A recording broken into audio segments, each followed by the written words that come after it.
Kalbamės apie dvasinės būtybės Biblijoje. Pamatėme, kad Dievas dangiškojoje viešpatijoje yra ne vienas, o kartu su savo personalu, kurį Biblija vadina dieviškąją tarybą. Tačiau Biblijoje minima ir daugiau dvasinio pasaulio būtybių, kaip kad cherubinai ir angelai. Pakalbėkime apie juos.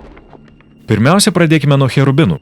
Ar ne jie tie putlūs sparnuoti vaikiukai? Ne, mes tą įvaizdį iš galvos. Cherubinai arba hebrajiškai keruvim, kur kas įspūdingesni. Jie apibūdinami kaip skirtingų gyvūnų savybėmis pasižymintis hibridai. Kaskart pasirodė, jie atrodo truputį kitaip. Tai bent. Taip jie ir turėtų kelti baimę, nes stovi sargyboje ant dangaus ir žemės ribos. Išvydęs juos žinai, kad artiniesi prie to, kuris yra virš visko ir visiškai kitoks. Biblijos pasakojime pirmą kartą pasirodė cherubinai stovi šalia Edeno sodo. Teisingai, mat sodas Dievo šventykla, jo buveinė.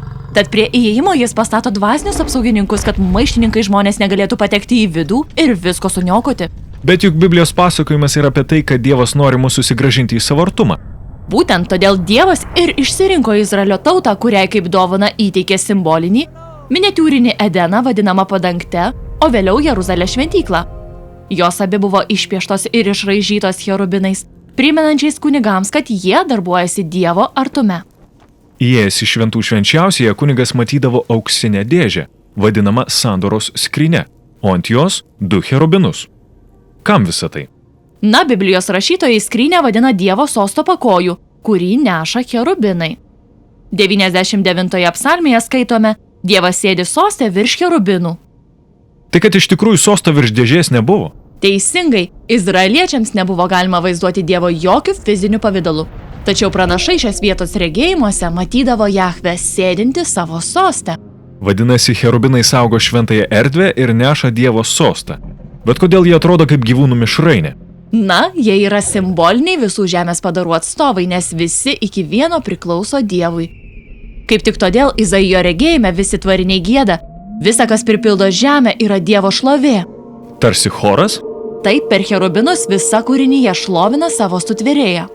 Puiku, aptarėme, kas yra cherubinai. Dabar pakalbėkime apie angelus. Apie juos žinau daug daugiau, jie į žmonės panašios būtybės plunksnuotais sparnais. Ne, palauk, Biblijoje angelai sparnų neturi. Ką? Nėra sparnų? Jokių sparnų.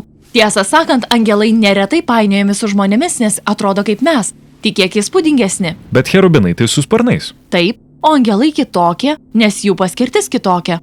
O kokia? Na, žmonės negali lyg niekur nieko įžygiuoti į Dievo viešpatyje, todėl Dievas pats pasiekia mus. Dažnai jis tai daro per šios dvasinius pasiuntinius. Tai angelai tarsi dvasiniai pasiuntiniai? Taip, žodis angelas kaip tik ir reiškia žinianešys. Teisingai, Biblijoje žinias jie nešioja dažnai. Pavyzdžiui, angelas praneša Marijai, kad jis susilauks Jėzaus.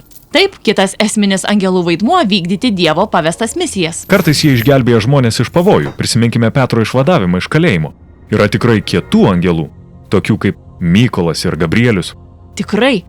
Vardas Gabrielius reiškia Dievas yra mano jėga, o vardas Mykolas, kas prilygsta Dievui. Atkreip dėmesį, kad tie vardai rodo į Dievą, o ne į pačius angelus. Kaip ir žmonės, angelai irgi yra Dievo artumo ir jo galios atspindžiai. Bet vis tiek, būtų jėga sutikti angelą. Gal ir sutiksi? Gal jau buvai sutikęs? Tačiau Biblijoje ne vienas nėra skatinamas dairytis angelų. O kai jie pasirodo, žmonės dažniausiai sutrinka arba išsigąsta. Tai angelai stulbinantys, bet Biblijoje jų vaidmuo yra pagalbinis? Taip, nes aukščiausias Dievo tikslas – sugrąžinti žmonės į savo artumą, suvienytuose danguje ir žemėje. Iki tol angelai turi tarnauti Dievo žmonėms ir juos lydėti.